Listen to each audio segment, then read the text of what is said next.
Jadi GWS.dat ini dibuat oleh Shell dan biasanya tuh dulunya sih dipakai oleh orang-orang Shell. Aduh, ini gimana?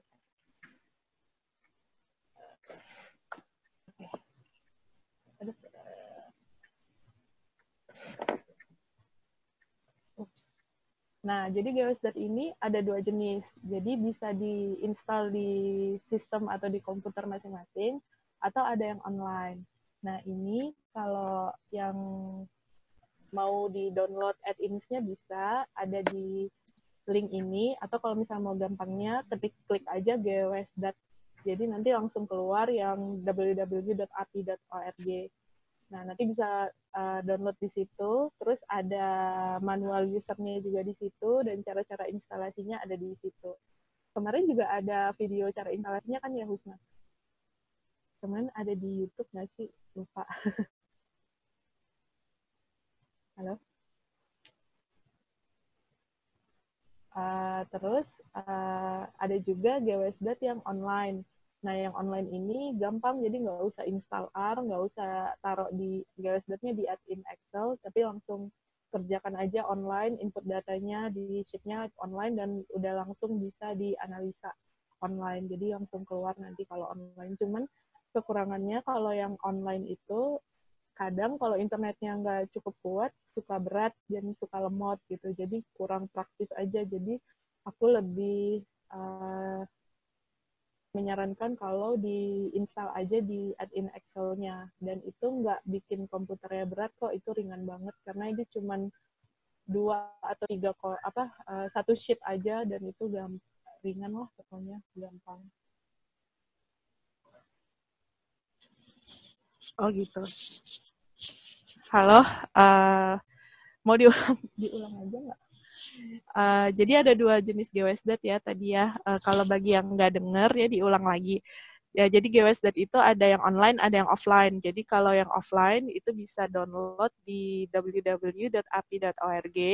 Nah, di situ bisa download GWS.dat-nya, terus ada user manualnya juga. Jadi gampang.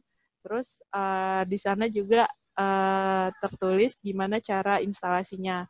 Terus kalau misalnya GWS.dat yang online, itu bisa langsung di-input data di sana, bisa langsung analisa di sana. Cuman ya kekurangannya harus ada internet, dan kadang suka lemot kalau internetnya nggak kuat gitu. Nah, ini bentukan sheet-nya kalau misalnya kita mau data entry di GWS.dat. Nah, sebenarnya simpel banget, dan ini bukan data saya sebenarnya. Jadi di GWS.dat-nya itu udah ada 2 jenis example. Jadi yang example yang contoh yang sederhana, yang kedua itu ada contoh yang lebih komprehensif. Jadi saya pakainya ini sebagai contoh untuk contoh yang entry-nya yang sederhana.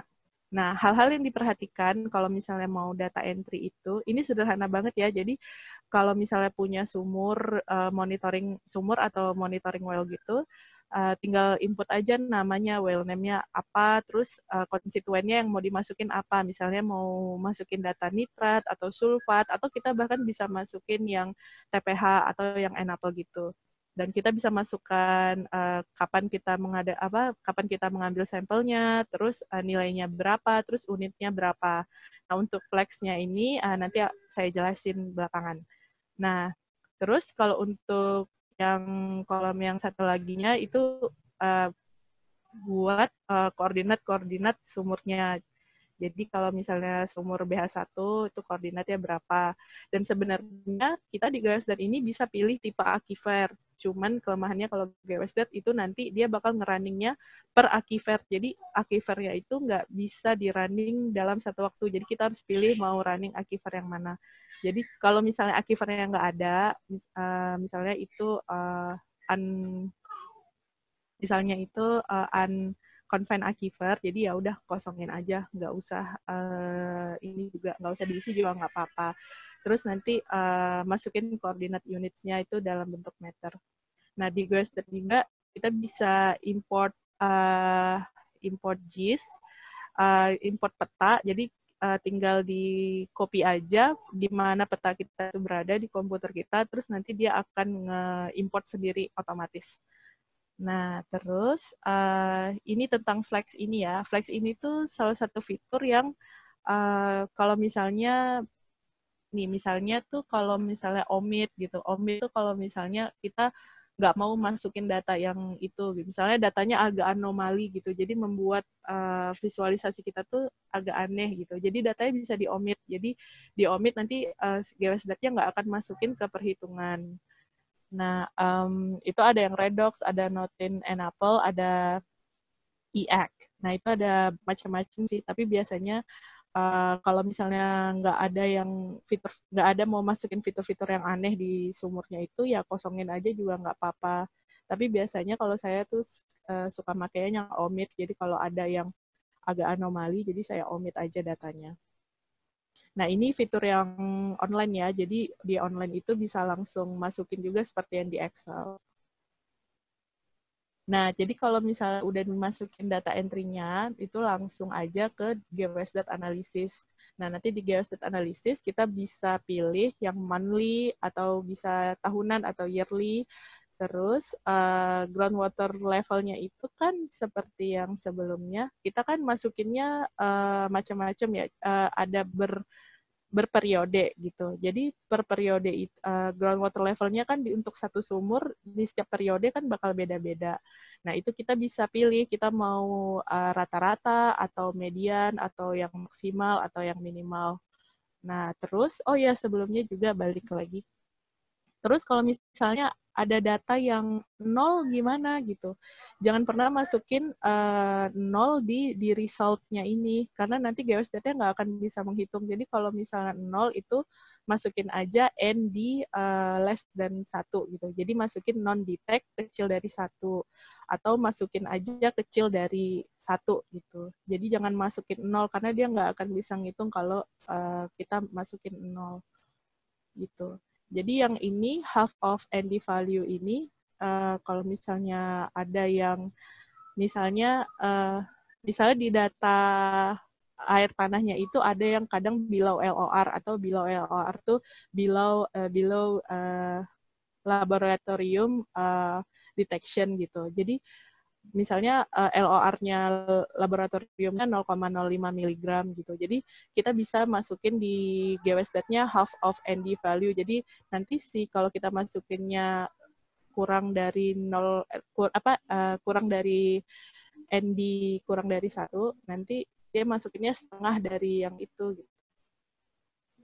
Terus itu langsung aja, tapi biasanya sih yang non-detect handling method sama ini saya nggak terlalu pakai sih, soalnya biasanya saya kalau misalnya itu jarang masukin. Nah, terus dia nanti GeoStat-nya akan langsung ke loading R package. Nah, nanti kalau misalnya ada aquifer yang ada banyak, bisa pilih aquifer yang mana, mau yang aquifer A atau aquifer B. Atau kalau nggak ada, ya langsung aja blank. Nah, nanti hasilnya itu seperti ini. Jadi nanti keluar ada 4. Jadi ada visualization option, nanti keluarnya ada 4. Jadi ada visualization option, ada spatial plot, ada well trend plot, dan trend threshold method. Jadi itu yang spatial plot ini yang paling sering saya gunakan. Nah, di spatial plot ini tuh bagus ya. Jadi dia langsung import ke shapefile yang kita punya, site-site-nya. Jadi nanti dia langsung ngitungin dari situ. Nah, terus nanti ada fitur groundwater flows-nya, mau ada aliran muka air tanahnya, nanti bisa, kalau misalnya yang nggak mau ya di-non-kan aja bisa. Terus ada tipe plotnya, ada terrain, ada topo, macam-macam, nanti tinggal diklik aja. Terus plot option-nya ini juga mau di sumurnya mau dimunculkan atau tidak, atau mau konturnya ada skalanya atau tidak, terserah, ya itu preference aja. Tapi kalau saya biasanya menggunakan biasanya saya centang yang plum diagnosis, karena plum diagnosis ini yang merah ini. Nah, yang merah ini tuh bisa diedit. Nah, jadi nanti saya tunjukin cara ngeditnya. Jadi saya itu masukin plum diagnosis ini biasanya untuk misalnya regulasi di Indonesia ada berapa, misalnya untuk benzen. Kalau benzen itu, misalnya saya ada site di dekat pemukiman masyarakat, terus terkontaminasi benzen. Nah, untuk regulasinya kan pasti pakai MOH, Ministry of Public Work yang nomor 32 tahun 2017. Nah, itu benzen itu batas ambangnya itu 0,01 miligram. Nah, nanti saya masukin nih 10 mikrogram di plum diagnostiknya, nanti dia akan membuat garis-garis merah gitu.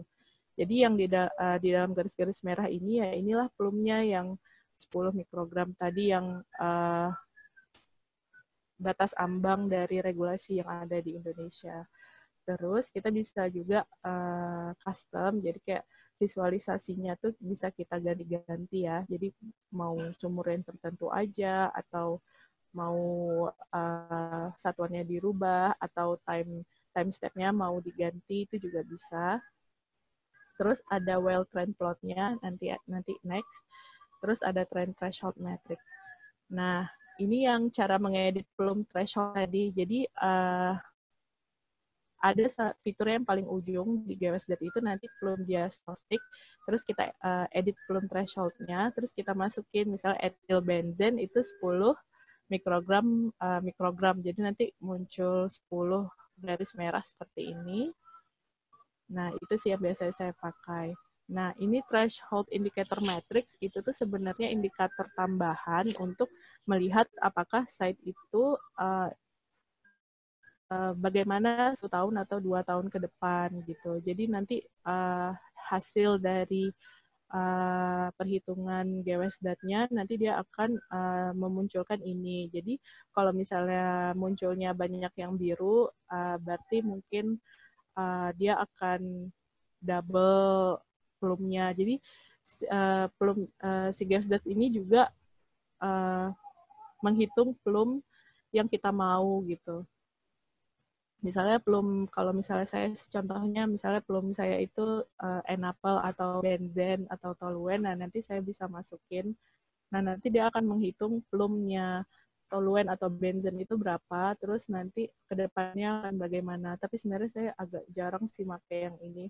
Cuman ini boleh buat jadi referensi untuk misalnya kalau mau melakukan remediasi, jadi kalau misalnya udah diplot di GWSDAT, nah nanti bisa jadi si threshold indicator matrix ini jadi referensi buat kedepannya mau gimana gitu. Jadi buat pengambilan keputusan site itu mau diapain gitu boleh bisa dipakai ini gitu. Lumayan membantu gitu. Nah ini juga di GWSDAT itu kan ada well trend plot-nya.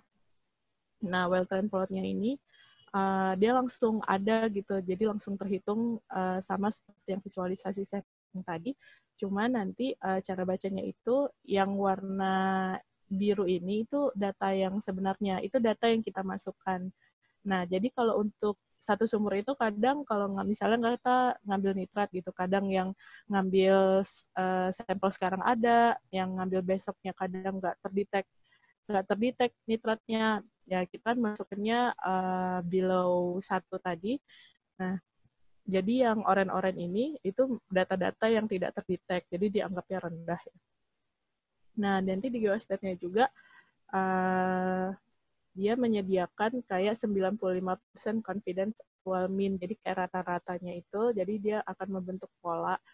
Jadi ini itu yang garis putus-putus gitu. Jadi ada berarti data-data kita itu berada di region itu.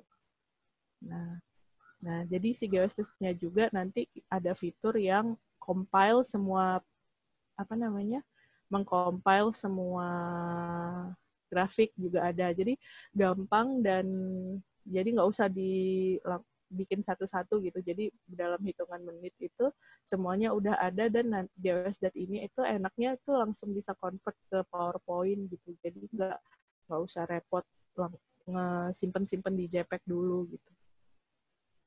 Nah, ini kalau untuk plum analisis yang tadi, itu nanti ada grafiknya, tapi nanti saya tunjukin belakangan aja ya cara itunya. Nah, nanti itu ada plum grafiknya, nanti dia itu akan membuat plum delineation yang kita masukin tadi gitu, yang kita masukin. Jadi ini salah satu contoh aja yang pernah saya kerjakan. Jadi tuh di awal-awal itu saya ngerjakannya itu range plumnya itu gede banget gitu. Jadi di antara 1000 dan 100 gitu range plumnya. Nah itu setelah dilakukan remediasi gitu range plumnya akan sudah mengecil gitu. Jadi kita bisa melihat juga visualisasi plum kita itu bagaimana gitu. Nah, bisa langsung ditampilkan seperti ini gitu. Jadi itu kalau misalnya saya ngambilnya benzen misalnya, jadi plum massnya itu menurun gitu. Begitu. Nah, ini salah satu yang pernah saya kerjain dulu. Jadi misalnya ini hasil dari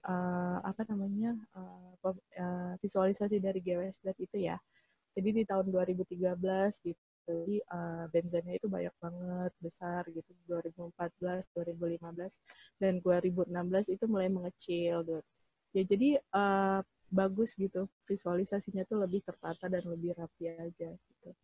Jadi itu hasil GWSDAT yang pernah saya kerjakan tuh kayak gini. Jadi ini plumnya ini, yang plum yang merah-merah di dalam garis-garis merah ini tuh yang ini, jadi kayak lama semakin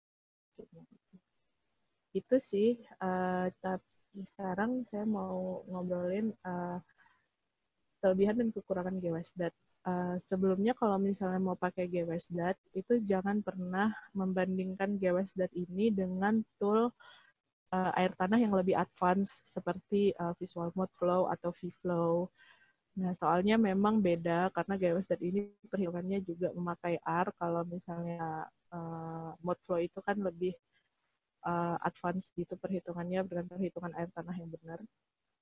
Dan jadi jangan dibanding-bandingkan karena GWSDAT ini memang jauh lebih sederhana gitu. Jadi lebih user friendly.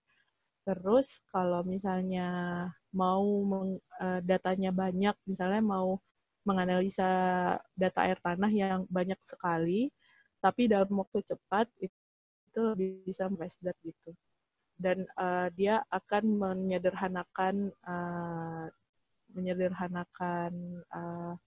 data-data itu dan lebih gampang buat dibaca dan gampang buat dilihat gitu. Jadi tapi kalau misalnya agak ribetnya itu GWSDAT itu kalau misalnya kita bekerja di multi aquifer site yang ada aquifernya ada banyak, misalnya ada confine-nya ada 2 atau confine-nya ada 3 misalnya gitu. Jadi GWSDAT ini tuh nggak bisa menghitung dalam satu waktu. Jadi kita harus pilih-pilih gitu satu-satu ngerjainnya. Jadi yang aquifer A dulu, baru di running, habis itu aquifer B dulu, baru di running gitu. Jadi dia nggak bisa ngerunning 2 sekaligus gitu. Nah, ini coba sekarang ya, saya contohin gimana caranya ini. Ini gampang banget ya sebenarnya GWSDAT ini. Saya juga gimana gitu ya. Gampang sekali lah, ini user friendly. Kalau misalnya mau visualisasi juga bagus ya, yang mau bikin skripsi gitu, jadi lebih bagus gitu. Apalagi kalau misalnya kalau mau bikin tulisan ya, kalau menurut saya sih ya sebenarnya kayak pakai server atau Wordflow itu bisa, cuman kalau bikin tulisan yang benar-benar legal, kalau menurut saya kalau mau pakai tools itu yang ya ada apa namanya, ada license-nya gitu, dan license tool seperti itu kan mahal banget ya. Jadi boleh banget pakai tools-tools yang open source kayak gini gitu. Jadi gratis, terus lebih gampang makanya. Nah ini kalau misalnya GeoStat-nya udah diinstal di Excel-nya tuh kayak gini. Jadi add-ins, nah itu saya pakainya yang 2.3 aja, yang 3.0 juga boleh, tapi yang 2.3 aja. Nah, itu caranya diklik aja, terus insert data file, dan kalau misalnya saya pakainya, coba aja yang basic example, misal gitu.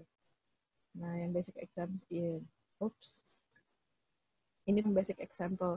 Jadi seperti yang saya jelasin tadi ya, jadi unitsnya itu bisa kita ubah-ubah. Jadi mau miligram atau mau, kalau misalnya mau masukin groundwater level itu kita harus masukin GW ya.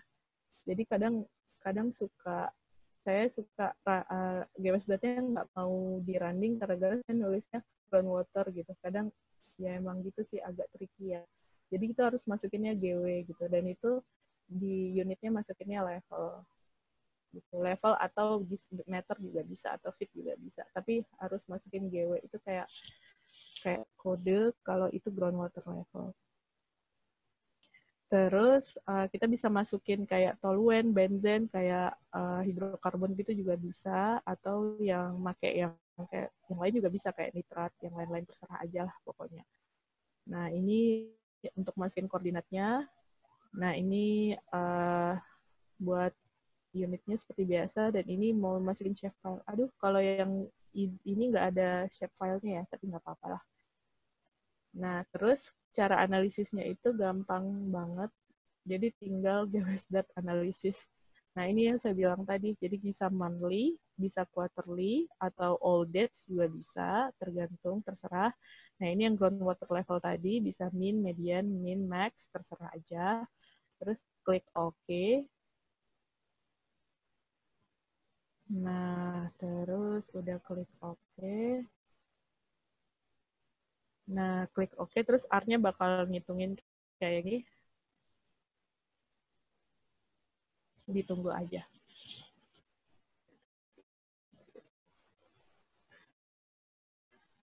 Oke.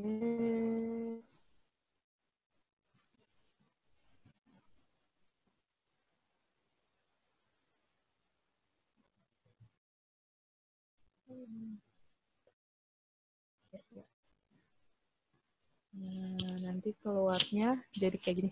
Maaf ya, ini agak lemot komputer ya, jadi agak patah-patah. Jadi kalau komputernya bagus sih, dia akan cepat langsung celing gitu, akan langsung keluar. Nah, ini tadi yang GWS-nya itu ya. Jadi kita bisa ganti-ganti mau gimana. Nah, ini yang belum diagnostik yang biasanya saya pakai. Ini dicentang aja belum diagnostiknya, terus saya masukin aja edit belum threshold, terus tinggal masukin 10 mikrogram per liter. Nah, itu udah sih. Nah, terus ya seperti ini gitu hasil GWS-nya. Nah, ini tadi yang bisa diganti-ganti ya. Jadi bisa diganti-ganti, ini mau grafiknya mau kayak apa, tinggal diganti-ganti aja.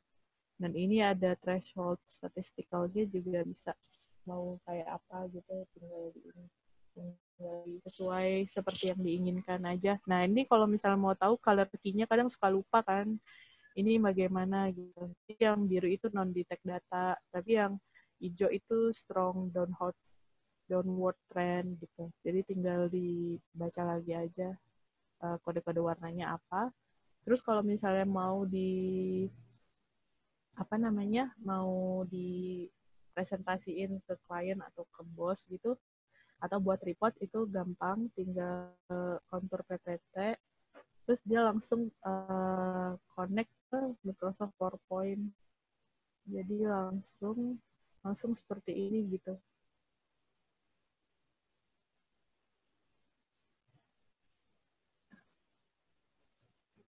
Nah, jadi langsung kayak gini.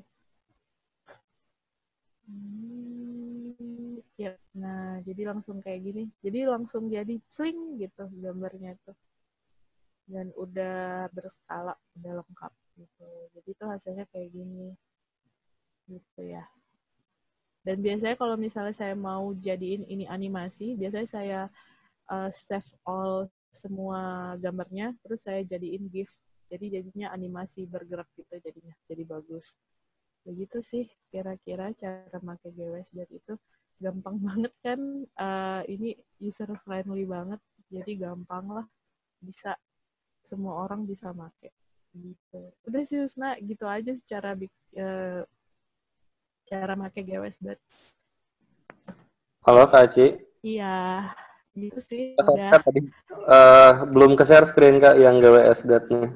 Jadi Oh masih yang dipoin. Ulangi lagi dari awal. gimana? Yang aplikasi GWS datanya itu Windows-nya belum di share screen Kak. Jadi ini yang tampil masih PowerPoint. Oh gitu. Oh oke. Awal. Oke. Ini udah kelihatan belum? Belum, belum. Belum ya? Jadi aku nunggu aja. Aduh, maaf ya, bapak-bapak, ibu-ibu. Coba di setting ini, Kak. Setting gimana ya? Yang screen. Share. Oh, bener. Aduh, maaf ya. Aduh. Aduh, yang di screen share. Udah kelihatan belum, Husna? Excel ya? Iya. Oke, udah. Oke, aduh maaf ya, jadi diulang lagi aja. Nggak Jadi apa-apa. itu, jadi itu gini bentukan Excel-nya yang di add-ins itu. Jadi saya misalnya pakainya yang GWSDAT 2.13 gitu. Nah, jadi ini ada nama sumurnya apa, terus mau bikin konstituennya apa, terserah, terus tanggal samplingnya apa. Nah, lebih bagus itu kalau ngerjain GWSDAT itu berperiodik ya. Jadi tanggal samplingnya itu ada banyak. Jadi nantinya hasilnya lebih bagus. Nah, itu hasil data laboratoriumnya berapa gitu. Nah, terus kalau mau masukin groundwater level, itu juga bisa. Jadi kayak groundwater level itu masukinnya dalam bentuknya GW ya. Jadi kalau nggak GW, biasanya dia nggak kebaca. Nah, itu masukinnya level juga boleh atau meter juga boleh. Nah, itu unitnya ada tinggal pilih aja mau yang mg mikrogram per liter, macam-macam. Nah, itu yang flexnya. Misalnya yang data yang MW1 nih agak anomali gitu. Jadi saya omit aja yang ini di omit. Jadi nanti GWSDAT-nya nggak akan ngitungin yang saya omit gitu. Jadi nanti dia akan terskip gitu. Bisa kayak gitu. Nah, ini ada untuk masukin koordinatnya. Nah, ini ada X, Y, terserah ya. Terus kalau misalnya ada peta dasar yang mau dimasukin juga bisa, jadi tinggal copy aja address yang address shapefile letaknya ada di mana gitu. Jadi GeoSDAT-nya akan otomatis impor gitu. Nah, terus cara analisisnya itu gampang banget. Jadi tinggal GeoSDAT analisis, diklik aja run GeoSDAT misalnya gitu. Nah, ini seperti yang tadi dijelasin, bisa monthly, quarterly, terserah. Nanti tinggal pilih aja. Yang ini yang non-detect itu tadi ya. Nanti biasanya nggak saya ganggu-ganggu sih, biarin aja. Karena nggak, biasanya nggak saya pakai sih. Gitu. Terus nanti GeoSDAT-nya keluar kayak gini. Nah, ini hasilnya yang udah terunning kayak gini bentuknya. Jadi ini tinggal dipilih aja, preference aja mau bentukannya topo atau tiren gitu, terserah aja. Terus mau groundwater-nya mau ada flow-nya atau enggak, ada flow-nya juga boleh, kalau enggak juga apa-apa, terserah. Terus mau label sumber mau dimunculin apa enggak, pokoknya terserah ya, tinggal pakai aja yang ini. Nah, terus selain yang peta ini jadi, dan GeoStat juga ngegenerate ke grafik gitu. Jadi di tahun 2003 berapa nilai benzennya, di tahun 2004 berapa, 2005 berapa, 2006 berapa. Jadi kelihatan gitu trennya itu. Nah, yang ini tuh grafik-grafik ini tinggal dipilih. Jadi kayak tersumur gitu. Jadi gampang. Nah, nanti kalau misalnya mau grafik yang all juga ada report generation gitu yang tinggal dipilih aja gitu. Nah, ini yang threshold tadi, ini ada nanti ada warna-warnanya. Nah, itu yang ada bagaimana si benzen ini behave-nya nanti di masa yang akan datang atau sekarang apa gimana gitu ya. Jadi bisa dipakai, ini bisa jadi salah satu data yang dipakai, cuman kalau saya agak jarang sih pakai yang ini sebenarnya. Nah, terus kalau misalnya data-data ini mau diimport itu gampang. Jadi animation contour ke klik yang PPT, terus nanti GeoStat-nya akan generate ke PowerPoint seperti ini. Jadi langsung aja gitu. Jadi langsung. Nah, jadinya langsung kayak gini. Jadi bagus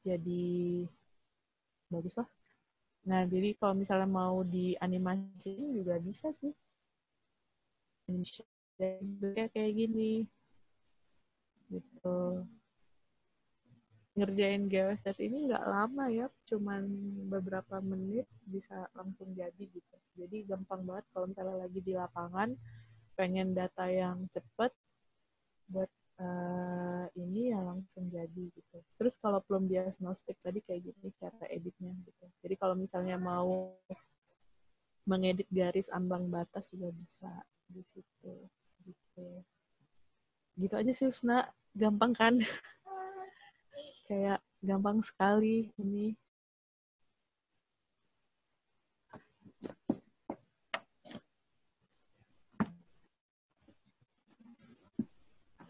Oke. Jadi emang powernya itu ya, di visualisasinya mudah, bagus, cepat, juga Iya. enak Nggak, ya makanya ya itu. nggak ribet, nggak pusing gitu. Cuman jangan dibandingin sama visualisasi yang dikeluarkan oleh Modflow atau VFlow ya. Ini tuh ya jauh lah ya. Numerik ya berarti ya, beda lagi. Janganlah. Oke, jadi emang spasial temporal cuma tergantung input data kita punya datanya berapa banyak. Terus kalau misalkan ya hasil visualisasinya tergantung data kitanya gitu ya. Iya, jadi semakin banyak datanya ya bakal semakin bagus. Tapi kalau datanya juga dikit juga nggak apa-apa sih. Tapi nanti jadinya paling cuma 1 atau 2 peta kan jadinya. Oh, Jadi ya. nggak banyak.